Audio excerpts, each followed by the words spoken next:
40 tahun lalu, sumber daya paling strategis di dunia adalah minyak.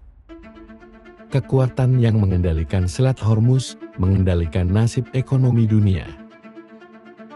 Hari ini, pertempuran telah berpindah dari gurun pasir ke pabrik yang bersih steril. Sumber daya paling strategis di dunia kini adalah chip semikonduktor. Dan jantung dari sumber daya itu berdetak kencang di Taiwan.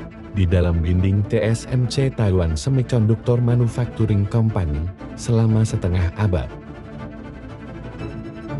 Tatanan dunia yang dipimpin Amerika bersandar pada supremasi militer, ekonomi, dan aliansi.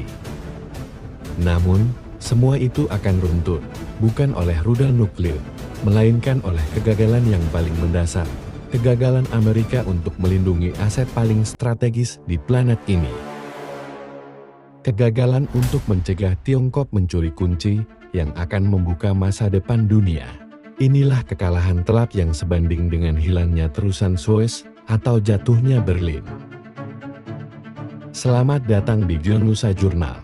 Hari ini, kita akan membongkar kiamat yang sesungguhnya di balik skenario akuisisi paksa Taiwan oleh Tiongkok.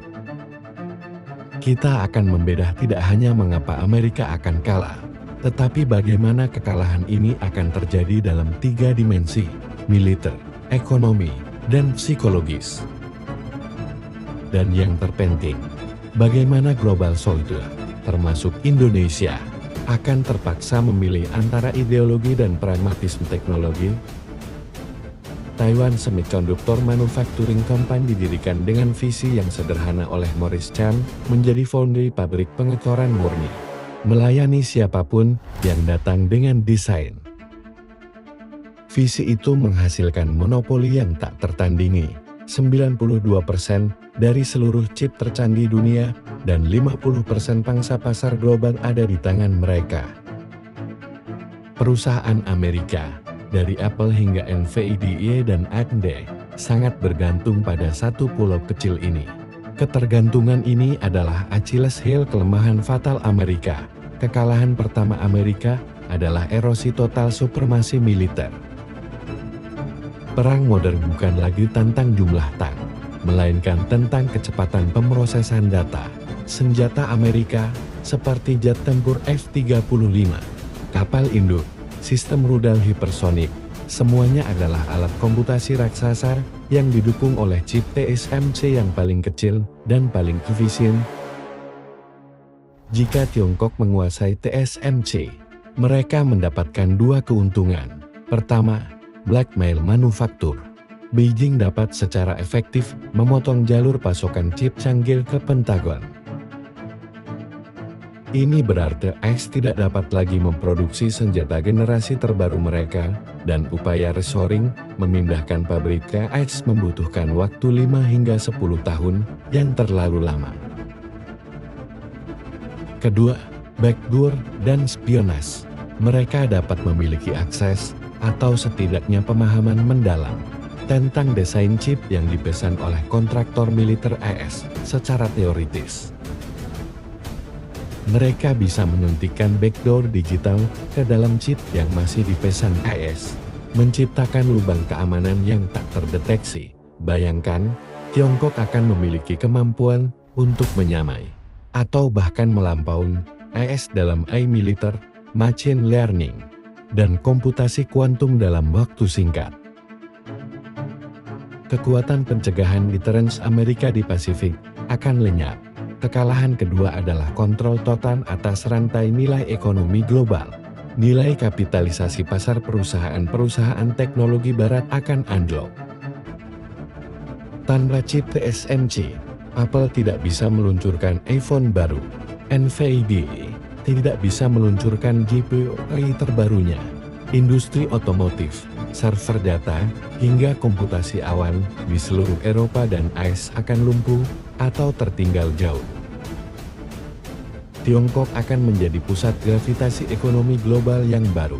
Mereka dapat secara langsung memprioritaskan industri domestik mereka Huawei, SMIC, dan lainnya, sekaligus memeras negara-negara yang menentangnya dengan menunda atau menghentikan pasokan chip. Sanksi ekonomi Barat akan kehilangan gigitannya. Ini bukan hanya tentang keuntungan material. Ini tentang soft power teknologi. Tiongkok akan memegang kendali atas kecepatan inovasi dunia. Negara-negara yang ingin maju dalam 5G, 6G, dan AI akan terpaksa bernegosiasi di bawah persyaratan Beijing. Ini adalah kemenangan soft power yang tidak dapat dibeli dengan rudal. Kekalahan ketiga Amerika adalah runtuhnya jaringan aliansi di Pasifik. Aliansi adalah aset terbesar AS. Namun, Taiwan secara simbolis adalah jaminan yang diberikan AS kepada sekutu Asianya Jepang, Korea Selatan, Filipina. Jika AS gagal melindungi Taiwan, negara yang paling penting secara strategis, maka kredibilitas Washington akan lenyap total. Sekutu akan menyimpulkan bahwa AS tidak mau atau tidak mampu melawan Beijing. Apa langkah mereka selanjutnya? Mereka akan mencari akomodasi dengan Tiongkok. Mereka akan meningkatkan hubungan dagang, mengurangi ketergantungan militer pada AS, dan secara perlahan keluar dari orbit keamanan Amerika. Dalam skenario ini, seluruh strategi kuat AS, Jepang, India, Australia dan AUKUS, Inggris, Australia, akan kehilangan relevansi intinya. Kekuatan Amerika akan terdesak kembali ke Hawaii dan Laut Pasifik.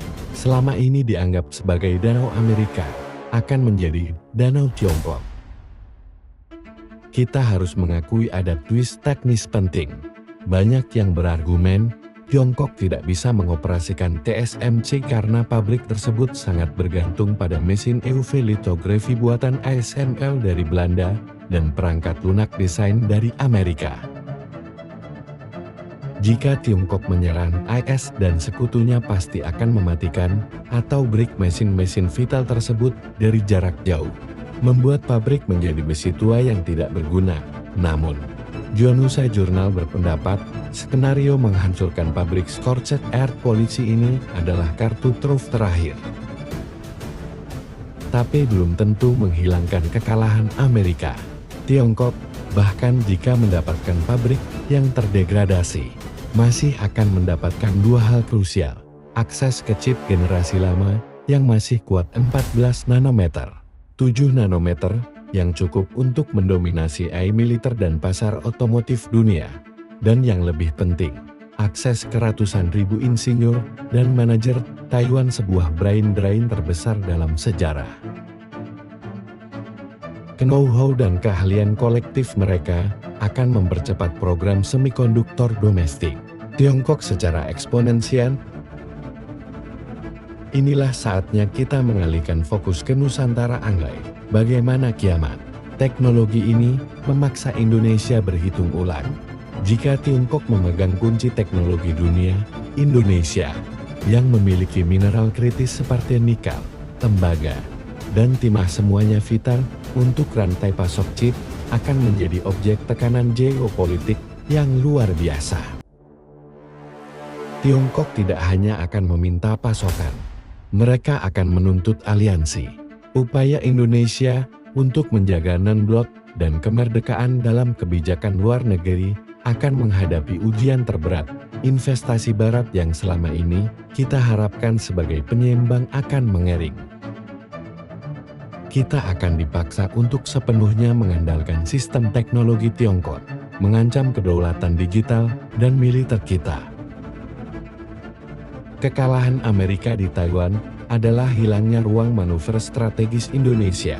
Perang untuk TSMC adalah perang untuk menguasai algoritma, data, dan pertahanan masa depan. Kekalahan Amerika di sini bukan hanya kekalahan. Ini adalah pemindahan dominasi global. Setelah mendengar semua risiko yang terlibat, menurut Anda, apakah strategi Amerika saat ini untuk membangun pabrik chip di Arizona sudah cukup untuk melindungi diri dari kekalahan telak ini? Ataukah mereka harus mengambil langkah militer yang jauh lebih radikal? Tuliskan analisis geopolitik Anda di kolom komentar. Jangan lupa like video ini dan subscribe di Yonusa Jurnal. Kami adalah lensa Anda untuk memahami kekuatan yang sesungguhnya membentuk dunia. Sampai jumpa di analisis krisis global berikutnya.